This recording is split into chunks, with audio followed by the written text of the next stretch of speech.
This is my curriculum, my course. It's 5 parts, and it's all about increasing your ability to communicate and connect with others. This workshop is primarily geared towards sales, but this will help you in personal relationships, it will help you in professional relationships. If you apply these modalities, if you apply these skill sets to working with any other human, you will have much more ability to understand what it is they're thinking, connect with them on a level that matters to them, and be able to work toward a common goal, which is really in sales, that should be what we're trying to accomplish. It's not just to get better, higher commissions and to be more successful, but if you are better at connecting with others and getting them to their goal and listening to them and they trust you, then you will increase your bottom line. And so it goes hand in hand. So that's really what we gear ourselves toward. Good morning. I really do want to stand up. Good morning. Body. Clicker's not working. Oh, there we go. All right. So let me get you a hand out real quick. Is everyone doing okay temperature-wise? Yeah, are you hot? I'm kind of hot, but it might be just because I've got the flannel and the I'm sweater on. comfortable and I'm very cold-natured, so Okay. it's probably warm for Okay, everyone okay, else. great. All right. All right, great, fantastic. All right, so how many of you have been to one of my workshops before? Okay, a few hands here. So you may or may not be aware that the first thing that I always do is go from a place of positive emotional state, positive mental space, because anytime you are going into learning something new, acquiring a new skill, it's much better for you to go from a position of, I can do this, I can accomplish whatever I set my mind to do, I am a smart person, I am intelligent, I am creative, I am full of capabilities. As long as I set my mind to do something, I can do it. So what I want everyone to do really quickly is remember a time, recall a moment in your life, or even if you have to, imagine accomplishing a huge goal, whether that's, finishing first in a race, baking the perfect lasagna for your family, graduating from college, whatever it is that you have in your repertoire of memories that you connect with, that actually I accomplished something that I set out to do, I did it well, and I'm proud of myself for accomplishing that. I want you to just go there now and just be there in that moment. If you need to close your eyes to connect with that, that's fine, but just like you were there, like you could hear the sounds, like you could see everyone's faces, like you could feel that feeling and that emotion, okay? And wherever that's at on a scale from 1 to 10, 1 being I can't really feel that, 10 being I feel like I'm right there, I want you to just try to see if you can't crank it up just a little bit. Just intensify that feeling and just connect with it and know that I did accomplish what I set out to achieve, and anytime I want to, I can. Okay? Now the reason we go from that emotional state is there's a psychologist at at the University of Pennsylvania, and she hands out her students, on the left hand of the room, she hands out a scrambled device. Whenever you get words that can be scrambled into different words. So she hands out a list of words to the left-hand side of the room, a list of words to the right-hand side of the room, and gives everybody 10 seconds to unscramble them. And whenever you get finished unscrambling them, don't say anything, but just raise your hands. And so everyone gets 10 seconds, and all the kids on the right side of the room see all these hands going up, and they can't get the first one, and then everybody on the left-hand side of the room seems to be getting it, but they don't really notice who's getting it and who isn't. And then they go on to the next word, and the right-hand side of the room doesn't get it, and the left-hand side of the room does, and then they get to the third word, and that's the same thing. Everybody on the left-hand side of the room, hands go up. And what they don't know is that the first 2 words on the right-hand side of the room are not solvable. You can't unscramble them. So when they get to the third word, which is a solvable one, they've already decided that they can't do it. And everyone on the left-hand side of the room, because the first 2 were solvable, when they got to the third one, they could do it. So what this is called is a psychological phenomenon called learned helplessness.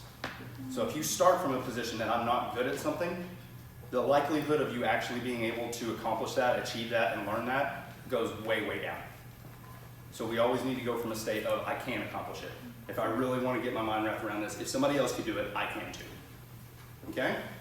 All right, so that's the most important part about that. So as we're learning today, and as you're going to apply this to your own lives, I want you to start to connect with that and realize that you can do this, okay?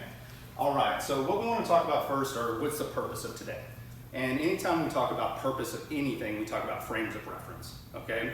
Frames of reference in physics is like an X, Y, and Z axis. I don't know if you guys remember charting those things out, but if you establish that something is in a frame of reference, then now we can start to look at it, we can examine it, we can see where's it moving, how's it moving, where's it going, things of that nature. So it's just a set of criteria, stated values in relationship to measurements, judgments can be made. Language is comprised of an infinite number of variables which can be used to establish frames of reference. However, much like the ternary XYZ in physics, that helps establish a standard. Our sensory modalities can be used to establish also a ternary system for communication. What that means is anytime we start to say, what does it look like, what does it sound like, and how does it feel? It's just like an X, Y, and Z axis. The more that we can agree on what does it look like, what does it sound like, how does it feel, the more real it becomes and the more likely it is that we all understand we're talking about the same thing. Does that make sense? So that's what this is about. Sensory modalities, those are our 5 senses. Okay, anytime you hear me say sensory modalities, that's our 5 senses. Okay? So just kind of put those words in equivocation with one another, those are synonymous. The traditional 5 senses were originally identified about 350 BC by the Greek philosopher Aristotle. And the purpose of defining these terms is by establishing linguistic frames of reference, we can better assess the differences in communication styles in situations with a client, acquaintance, or even our friends. Okay? Now, one of the things that you will realize is that you have a primary sensory that you rely on heavily to identify and represent the world around you to yourself. Some of us are visual, some of us are auditory thinkers, some of us are kinesthetic thinkers.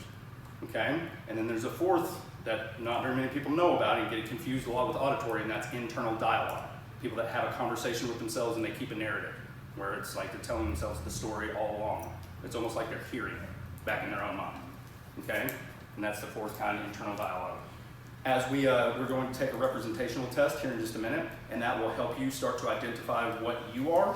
It's best to start from there, realizing what you are and what your tendencies are to use certain types of language patterns, and then you can start to identify the language patterns of others around you. Okay? Very, very helpful on communication. All right.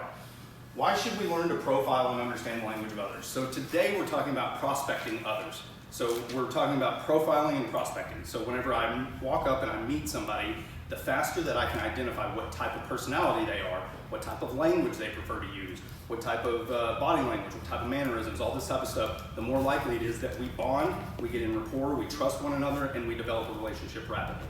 Okay? And that's what we want. We want to be able to do that with anybody we want, when we want. Right? Make sense? So what I want everyone to do is go ahead and take that second handout that we had. And what we're going to do is we're going to go ahead and we're going to identify our own preferred sensory modality. Okay?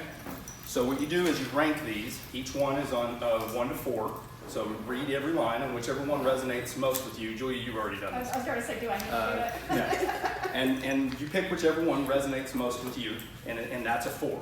Okay? Whichever one resonates least with you and is least like you, it doesn't look like you, doesn't sound like you, doesn't feel like you, that's a 1. Okay? And so rank it 4, 3, 2, 1. And then you'll take those and put them into the chart on the second page. And that's where we'll find out which one's your preferred. Okay? Take a few minutes to do that real quick. And do these ever change over time? They can, especially once you become aware of them and you start to tune your ears, you can start to kind of get a broader, more equal representation. But it starts as your preferred. So our preferred, typically, it is our preferred due to our history. So if you had a caretaker, if you had a parent, a teacher, someone that you really connected with, and they really helped you understand the world, if they had a certain preference in the style of language that they used, chances are you started to adopt it. Yeah.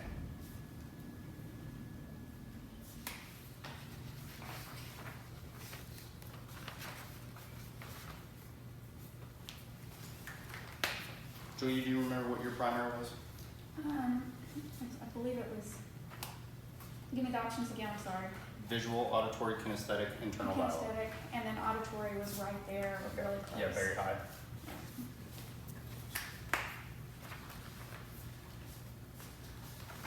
Pamela, you finished with yours? What'd you get? Auditory.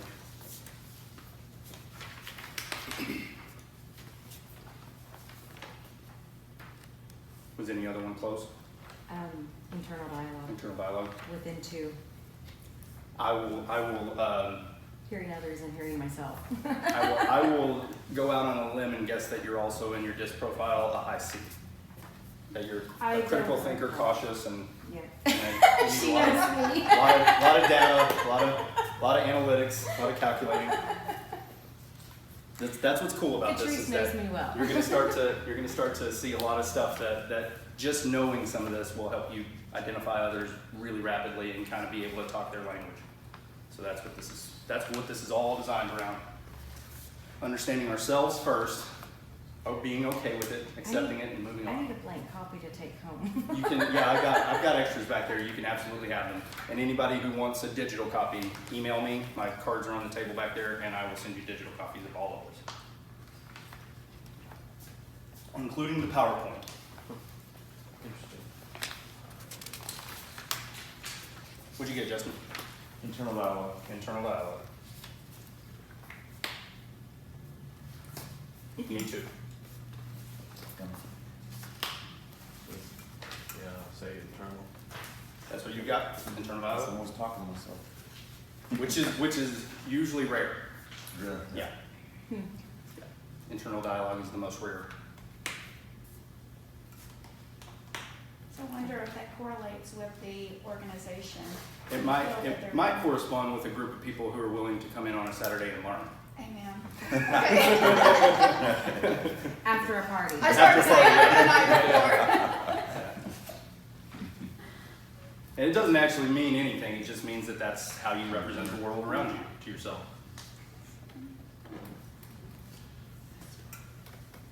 You want to share? I'm Kay. You're okay? Yay, there's another. How do you feel about that? No, I'm Now sorry. we're A. I'm A. You're A, okay. How high is the K? Okay, well, The I'm glasses. hard- I know, right? I need them. Yeah, I am. So what's next after the A? V. A V? Okay. Mhm. Okay, so then Then K. Then K. Sorry. Take that away. Abandoned. Okay, so we need to talk about my disc score. Okay. I hope I put the What do we get? number right. Okay, number 1 is V, number 2 is K. Okay. Yeah. What'd you have? Well, internal is Oh, that's right. You number said 1, but Yeah. then 2 is visual, visual, and auditory after that. then auditory, visual, and The auditory. lowest number was on K. Gotcha. That makes sense. Yeah. Mine as well. That's important for us to know too, because This K is what again? Kinesthetic? kinesthetic. Those are feelers, people that feel a lot of the world around them. Yeah. Emotions, highly driven by emotions, very intuition based. What their gut tells them matters most. Those types of things. Now, and they don't know where they've gotten that data from necessarily, but they've gotten it from somewhere. They've acquired it, and now their gut's telling them something. Anyone else ready? And the way to do this test is whatever you feel like, or not overanalyze it, just do it. Yeah, don't overanalyze it, just kind of do it, and there's no wrong answers. It's just, in the more like, if you have numbers that are pretty close across the board, chances are that you will relate to every other preferred sensory modality pretty well. You'll have pretty universal language patterns that everybody can relate to. All right, this is highly unusual because studies show that this is the primary out of most people. Really? Mhm. Yeah. But it lets me know how I need to communicate in this group so that I touch base with everyone and make sure that everyone sees what it is we're trying to show you. Everyone hears what it is that sounds right. Everyone gets a good feeling on what's going to be the most applicable for them to resonate with.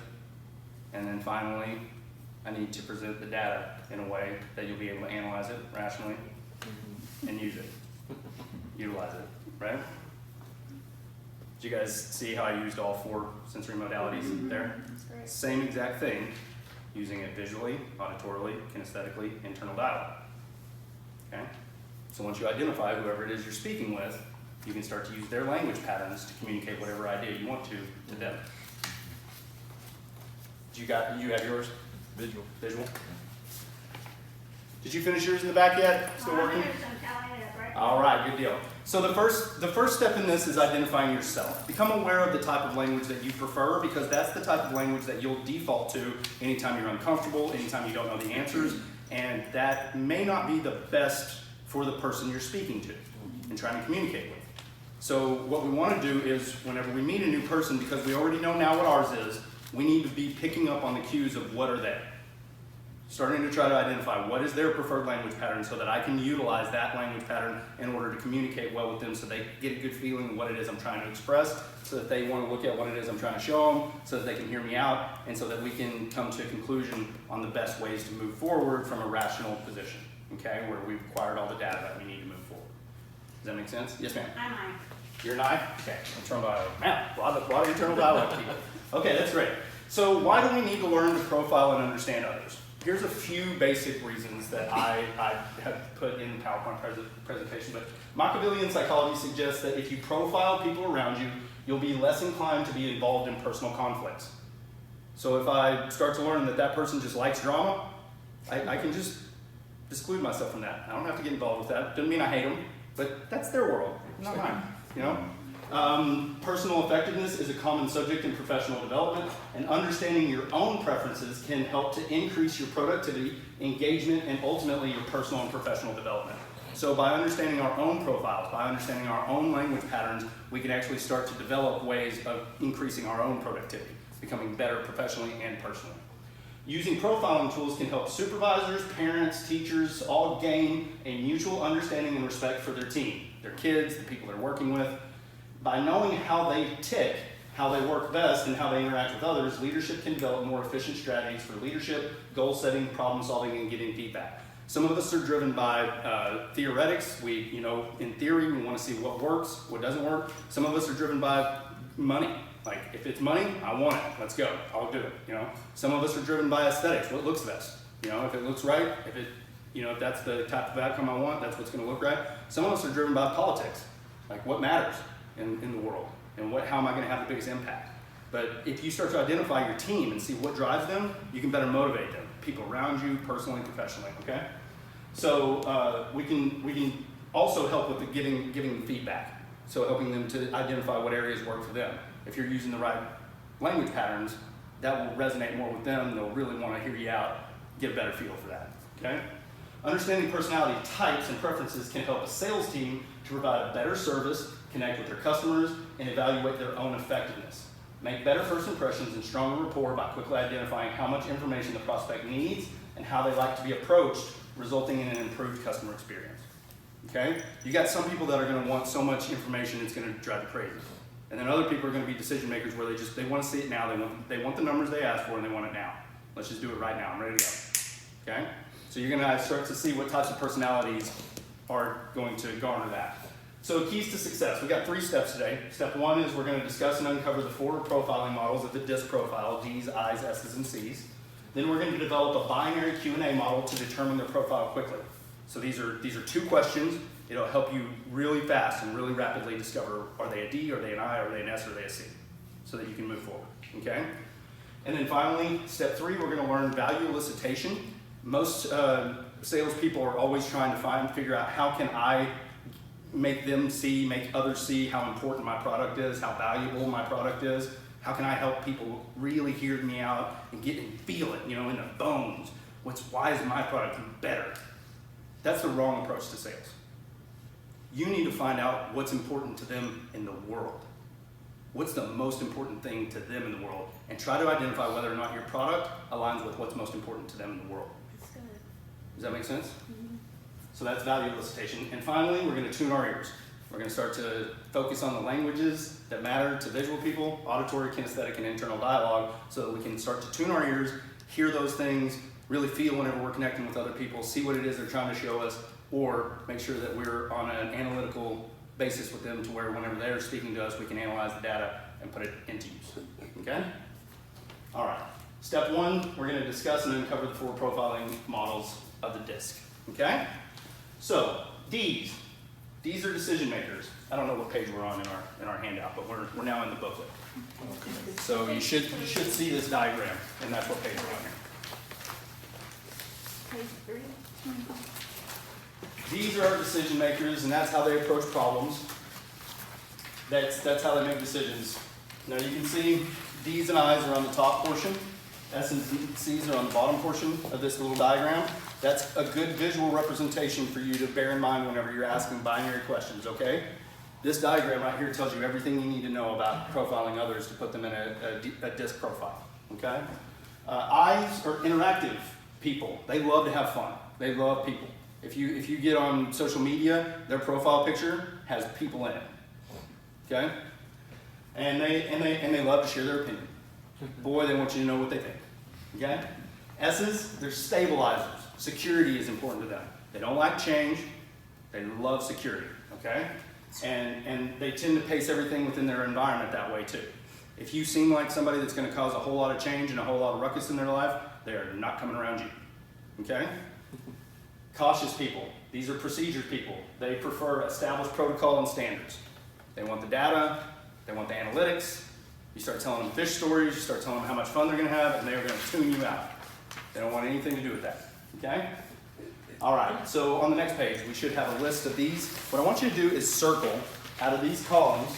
Look over each column, the D's, the I's, the S's, and the C's, and each column circle what you feel like you are most like. Whatever looks right to you, whatever sounds like this is me, circle that. And you can circle as many as you want. So whatever, if you're on the top of the list from here up, you're high in that modality. So if you're high somewhere in here on the D's, that means you're probably a high D. Okay, if you're somewhere in here on the I's, that means you're probably a high I. Somewhere in here on the S's, probably a high S. Somewhere here on the C's, probably a high C. If you're anywhere in the lower half, that means that's not your profile most likely. If you're down here on the D's, that means you're probably not a D. Okay, does that make sense? It's kind of hard to do this by yourself. Yeah. I'm kind of everywhere. Yeah. So I would say you're probably a high S, a high C, and then you probably have fluctuations into your D range. Should look on the low side of the D and like that. You're a mid-range D, okay? You're a high C, high I, and then I'll bet you're a mid-range S. Yeah. I'm sorry, I'm trying here, I'm everywhere, so. Good. Oh yeah, you're right in the middle. This is a very it's called the disc profile area that's mid-range. So you'd be very easy to get along with in almost every situation with almost every person. That's probably true about you. Yeah. I'm just picking it up. You know what I mean? High S, high C. Yep. Loving structure, loving stability, loving security. Also need a lot of data, a lot of calculations. You'd love as much data as you can get to make decisions, right? Yeah. Okay. High I. Yeah, you love people. I do. Yeah, and you're a decision maker. We end up having something in common after all. Yeah. High I, high C, high C, high I. Yeah. So you and I probably have a similar disc profile. What'd you get? High C. High C? High C? Kind of mid-range? So, and if you take the actual Tony Robbins test, what you'll find out is we all have a preferred disc profile that we're in most of the time, but then we have, like, when we're uncomfortable, when we're unsure, we have another disc profile that we fall into, okay? And so when most of the time I'm a very high C, but if I get in uncomfortable situations, my I goes through the roof. I would much rather get along. I will even let go of some of my desire to have data and make sure that all the right, I've heard enough to move forward, enough information, so that I can get along with people. Okay? So that's something that's important for me to have known was really cool. All right? So just remember that almost everybody you interact with probably has one of these that they're highest at, and then another one that's kind of their secondary. All right? And so what we want is we want to identify whatever they're highest at whenever we're working with them. Okay? That way we kind of focus on feeding into that personality profile. Does that make sense? Mm-hmm. Okay, great. So decision makers, high D. What matters most to a high D? Results and bottom line. That's what they care about, results and bottom line. What drains them and makes them feel annoyed? No results. Don't waste my time. Get to the point. How does this help my business? How does this help my family? Help me out here. Get to the point. Okay? So if you meet somebody who's a high D, Matter of fact. get there. They don't want your graphs. They don't care about all the time you've spent getting all this data together. Get there now. Just give me the bottom line. And let's go. Okay? Lots of CEOs are ranked high Ds. Okay? Interactive people. What matters most to a high I? Fun and people. Fun and people. That's right. If you come into a high I's office and you want to talk to them, you're not getting to business for 30 minutes. They're going to talk about the party they were at last night, all their friends, and the vacation they're going on next year, and that's all they want to talk about. They're going to have fun. Yeah, they And share their stories. Tons of stories. Yeah, they want to hear your stories. They want to share their stories. They love fun and people. And what drains them? Facts and data. Facts and data. Don't you give me a list of all your graphs and your facts and your data. I just want to talk about fun. And I want to hang out with people and have fun. Okay? Stabilizers. What matters most to a high S? Safety, stability, and trust. They probably will never make a decision on the first meeting. 99% of the time, you might as well get ready to schedule a second meeting with a high S. You have to develop trust, and you're not going to get that on the first meeting almost ever. And they don't like change. So if this decision is going to change anything, they need time to get okay with this. Okay? Because they like stability. They like security. The way things have been going have been working out fine. I don't know why I'm going to change it. Okay? What drains them? Change and being rushed. If you tell them, this is the type of person, if you say, listen, if you don't make a decision on this today, you're going to lose 20% off. Okay. Lose 20% off. Don't care. Wasn't meant to be. Wasn't meant to be. That's right. ISs are like, I don't care. I do not care about your discount. I will not rush it. Forget it. You're not going to pressure them into doing anything. They will not be rushed. Okay? Cautious people. What matters most to a high C? Facts and data. I need the facts. Show me the graphs. I want to see the last 10 years. I want all the reports. I want to see when's it dipped, when's it gone up, what's the market, what's the overall average. I need the facts. I need the data. What drains them? Fish. Fun. Fun. Fish Yep. story. Fish stories, anecdote. You start telling them a story about how you helped this person last year close that. I don't care. I don't need your fish story. I caught a fish this big. Okay. Did you have it next to a ruler? Was there anybody else there to see it? Did you weigh it? I need the facts. I need the data. I don't buy your fish story. Okay? And anybody who's wanting to have fun, they automatically are just like, look, can we just get to the facts and the data? I know, this is be great, but I want the data. Okay? So, how do you identify them? Here's our binary system. Okay? These are the two questions that you ask either about them to somebody who knows them well, or you ask yourself as you're sitting there talking to this person, identify whether or not they fall into these categories.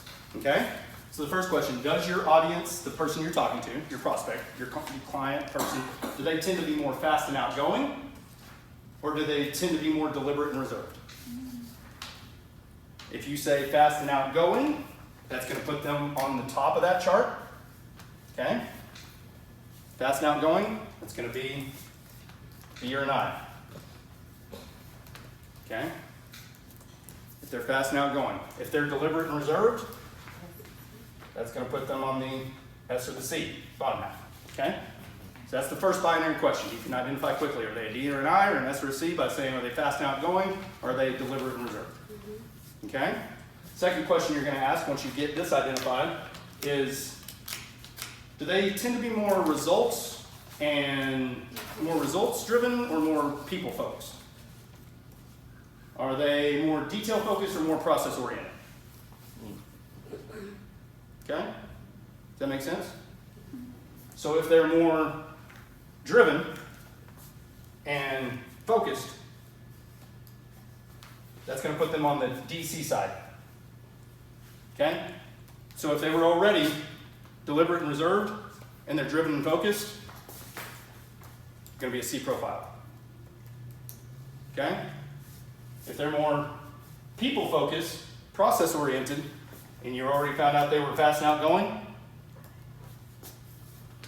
They're not. Fast and outgoing, people focused, I. So once you identify that, what are we doing?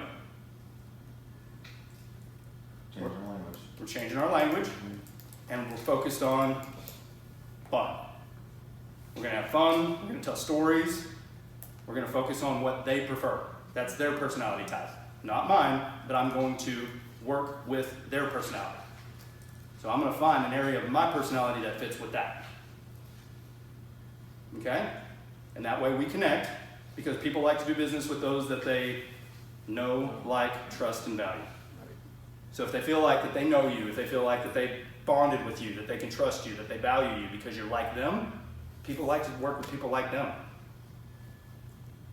Because here's the secret underlying thing.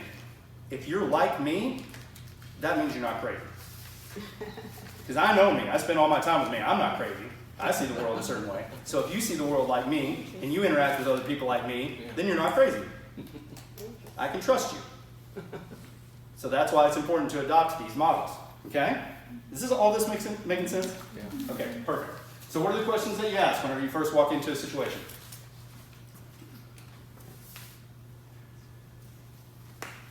Ask yourself, is this person fast and outgoing, or are they deliberate and reserved?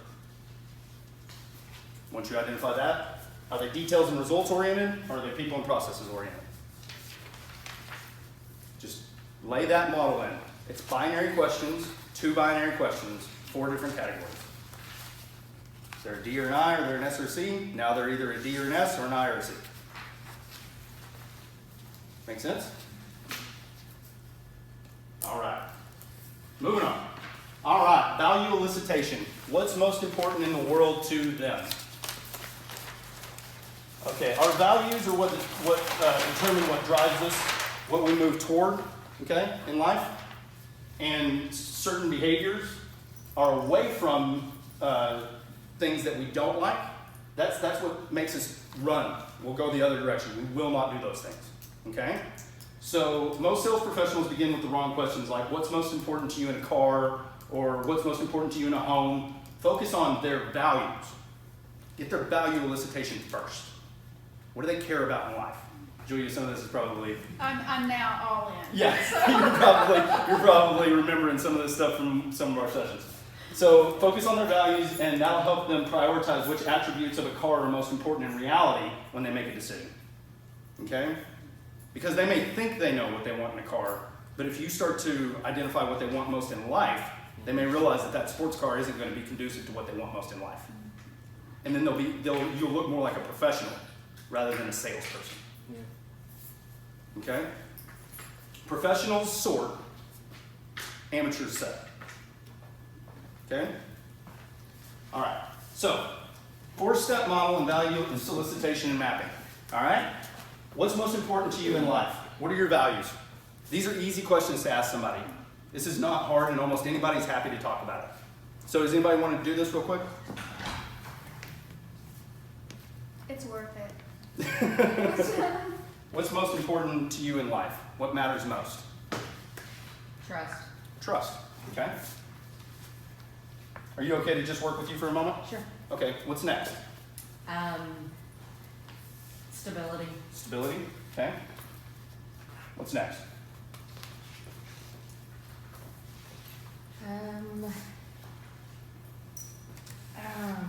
Reliability. Reliability. Okay, next.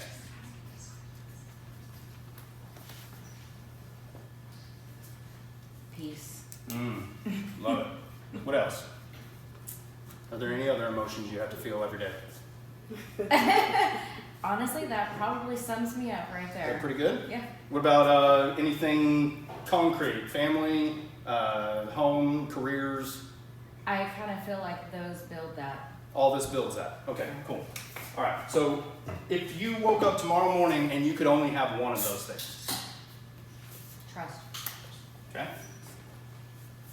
What would be next? Reliability. Reliability? And? Peace. Peace? And stability. Gotcha. Okay, now, what is trust, why is that important? What does trust do for you? I think trust is what creates the rest of them. If Okay. It's just the core belief that creates the dependability and the peace. Okay. So trust creates the peace. Okay. What does trust look like to you? Honesty, Honesty. Okay. Is honesty important? absolutely. How important? Completely important. It's really important, right? And so trust looks like honesty to you. Whenever you talk about honesty, elaborate on that. What does that look like? Truth, Truth. Okay. And then when you say truth, what comes to your mind? What pops into your head? lies. Oh, lies pop in your head. Like, so you don't like lies? No. Okay. What else do you dislike? Deception. Deception. Okay. What else? Indecisiveness. Okay. What else?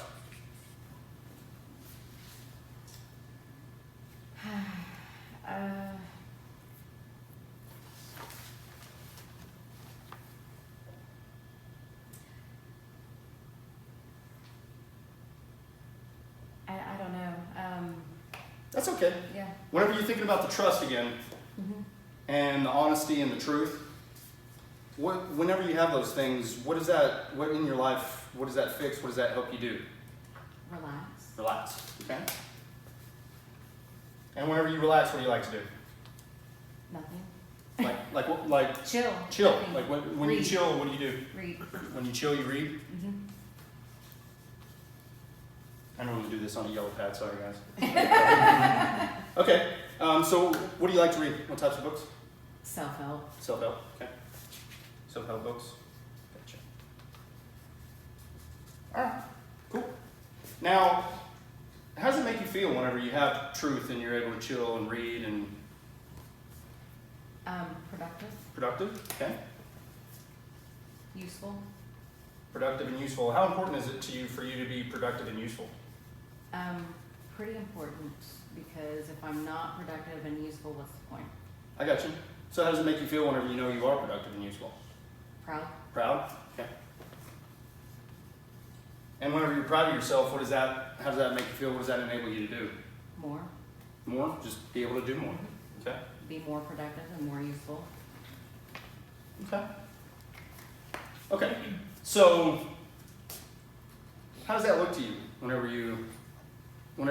if you had to put visuals to that? How would it look if you woke up tomorrow and you were proud of yourself, doing more, you were relaxed, you were chilled, you could trust everything?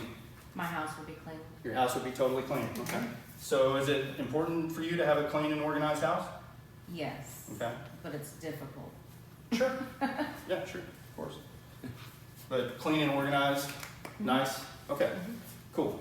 So what we've done now is, by focusing on her values and what's most important to her, we found keywords, things that we can utilize in order to try to find out whether or not we're connecting with her whenever we're introducing a product. Okay? So now I know that trust, stability, reliability, and peace are the most important things in the world to her. We need to focus on trust and reliability. Let me ask you guys a question. Whenever I ask what's the most important thing in the world, am I asking for a noun? Am I asking for a verb? Am I asking for an adjective? What am I asking for?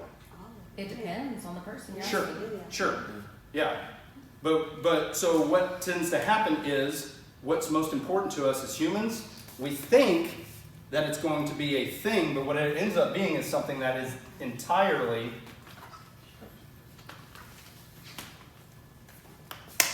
Can I put trust in a wheelbarrow and push it around? Mm-mm. What about stability? What about reliability? No. What about peace? The things which matter most in the world to Pam don't exist. They're not real things. The same thing is true about all of your prospects, all of your clients, everybody you ever interact with. The things that matter most in the world to them aren't real things. But they represent them in their mind to themselves in a way that's real. So that's what we have to get to. What does it mean? So we found out that trust is the core of what creates peace and relaxation for Pam's life. It's the core. And it relies on honesty. She can't trust you if you're not honest. And truth. And whenever she feels like that you're truthful and you're honest and she can trust you and you've established that core, then she can chill and relax. And she's at peace. And you're going to help her do more and be more productive. So if I can find products and services and I can connect with things that help her feel more productive, and I can help her be more useful, more proud of herself, she can do more. Is that going to matter? To her? To her. Absolutely. Ask her. Would that matter to you, Pam? Would it matter what product it was? If I could find a way to connect to those, it wouldn't matter. It'd be worth it, wouldn't it? Look at her face, guys. She cares. It matters. Okay? Your prospects, the people that you're talking to, they don't care about a home. They care about what matters most to them. They don't care about a car. They don't care about a product. They care about what matters most to them. And if some way that product, that service, that thing can help them connect to what matters most to them, then that's all that matters. How can you help them get what it is that they want most? And if you can't, then now you know. And it's a good professional service to say, hey, now that I've sorted you, I don't have anything that fits this. Now that I figured out what matters most to you, I can't actually help you here, but maybe I can put you in contact with somebody who can. And now, are you more professional or less professional? More. Absolutely more. Absolutely more. So this is called value elicitation. It's got 4 steps. I know you guys probably didn't notice them, but the first thing we did was we elicited it, asked what it was. Okay? These are the things she moves towards. These are the things she moves away from. Okay? She'll be driven toward anything that's these. She'll run away from anything that's those. All right? The lies, the deception, the indecisiveness, forget it. Pam's going to go the other way. Okay? But if you can establish trust, stability, reliability, peace, if you can get her to chill and relax, be honest, all that stuff, she's going to gravitate towards you. She's going to embrace you. Okay? So first we elicited that, and then what was the next step? Rating. Ranking. Yep. Then we rank them. If you could only get one of these every day, which would it be? What's the next? What's the next? What's the next? Get them to rank them. Now some people, Pam was really decisive. She had 4. She was pretty confident that those 4 mattered. Some people will have a list 30 long. Right, Julia? Absolutely. And then getting them to rank them, that's whenever they start to really connect with what matters most. And what you'll find out is people may start with family at the top, but somewhere in that ranking process, they know that they'll be able to take care of their family if they have this other stuff. If they have security, if they have peace, if they have all this stuff, they know that their family will be taken care of. Okay? So we work from the abstract down to the concrete. That's the way our brains organize our values. And that's all of us. We all have abstract ideas that matter most. And I just want to speak from having this experience with you prior to this course. Sure. That I think it's also about helping the person that you're trying to connect with or communicate with to understand how to define these things that are important to them. Because Absolutely. they don't always know. Absolutely. Especially when you're dealing with abstract concepts. Because I know in the beginning I'm going, what do you mean? I mean, I'm like trying to figure out a physical thing. Right. And this redefined how I really saw what was important and valuable to me. So it's a really cool tool. It really is. So once we rank, the next step is utilizing it. So now we need to find out how do we use this thing? Because I can't put it in a wheelbarrow and push it around, right? Mm-hmm. So I need to know now, how do you use this thing? How's trust useful? So what is trust? Trust is the core. Trust is what makes it all the other stuff work. Okay? So that's utilizing. Now I'm applying this thing. Now tell me how you use this abstract thing in your life. Okay, so that's utilization. Now we're getting them to apply it, make it a real thing. Okay, so then they tell you how you can apply this abstract concept to their life, to their model, to their reality. Okay? So can you tell me more about that? Now this is what I'm hearing from you. This is what I'm seeing. Am I getting it right? Okay? Am I getting it right, Pam? Yes. So once we get there, we ask those questions. We draw it out of them. Let me map this out. Tell me what it means. Show me what it means. Let me feel you. Okay? Let's put details on this thing. And finally, map out the meaning. Why is this important to you? What would that look like to you if you got there? Clean house, doing more, reading self-help books, real things now. I can't put Pam in a wheelbarrow reading a self-help book and push her around, can I? So, how would that sound to you? How would that make you feel? Then we apply meaning. Now we have everything we need. Now we know what matters to this person. We can connect with them on a level that matters. Okay? And if I have a product or a service that fits any of those and can work within that model, do you think we're going to work together? You damn right we are. Absolutely. All right. Moving on. Now, value elicitation is super important, super important. But in order to know the right questions to ask in the value elicitation, like how would that look to you? What does that sound like? How would that make you feel? We need to start to tune our ears up, okay? So, where are my visual people at? Visual people, great. What's visual words? Visual words that matter to you. How does it look? How does it look? How does it look? Can I see it? Would you like some visuals? Pictures? Would you like some pictures? Can you picture this in your mind?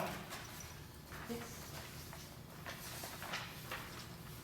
Can you paint me a picture of that? Paint your picture. Paint me a picture? Draw your picture. Draw it out for me. Yep. Find it in the magazine.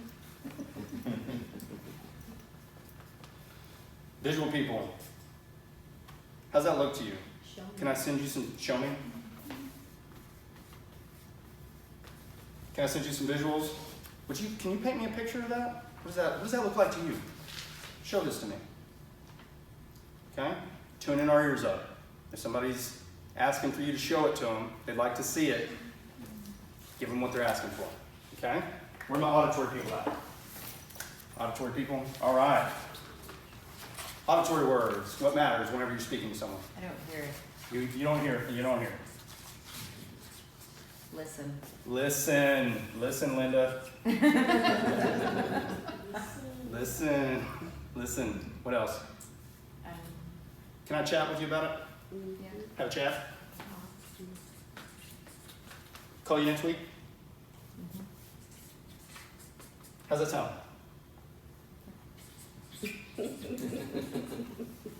What else? Have you done this before? Do you hear me? Can you listen? I'd like to chat about it. Call you next week? How's that sound? That sound good? Auditory people. Now we all can relate to all of these, but you have a preferred. Everyone has a preferred, so if you can find their preferred, tune your ears up, really listen, really start to get a feel for it. Let them show you what it is that they want to say. Okay? If you can do that, go through and start circling now the words on those lists that matter most to you, and see if you can start to identify those and hear those in other people's language. See if you can start to get a feel for those. Okay? Where are my kinesthetics? Everyone. There she is. I need to feel it. You gotta feel it, right? Yes. I do, and it's in my gut. It's in your gut, right?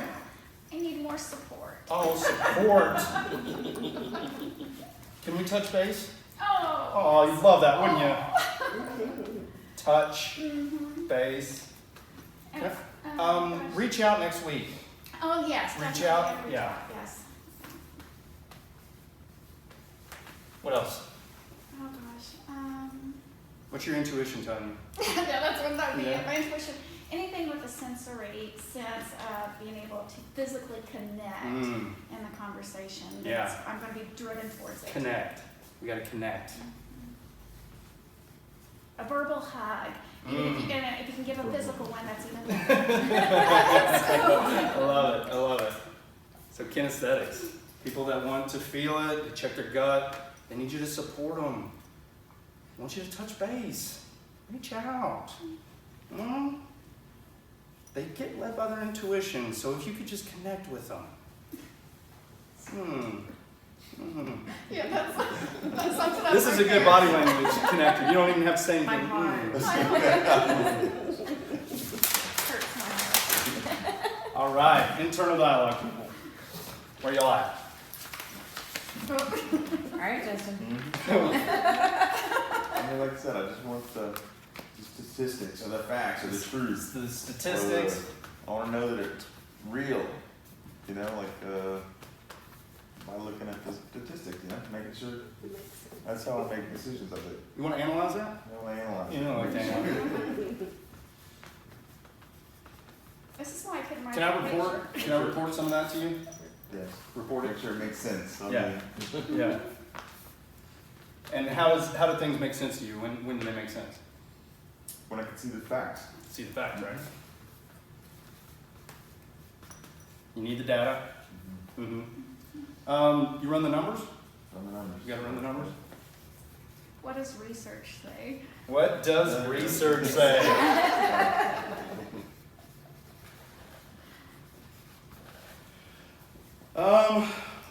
Do some calculations? Like do some calculations? Yeah.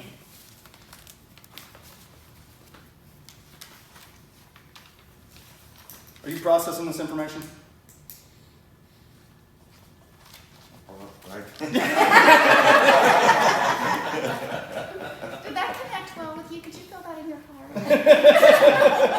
I didn't feel it. Processing information, calculations, research data, numbers, analyze, report, facts, statistics. Anybody who speaks like that, their internal dialogue. Just right back to them. Sure, I'll get you the data on that. Are you processing all this okay? Need any more research? Anything more I can do as far as facts and data? Get that into your hands so that you can calculate, work on that research, process that information.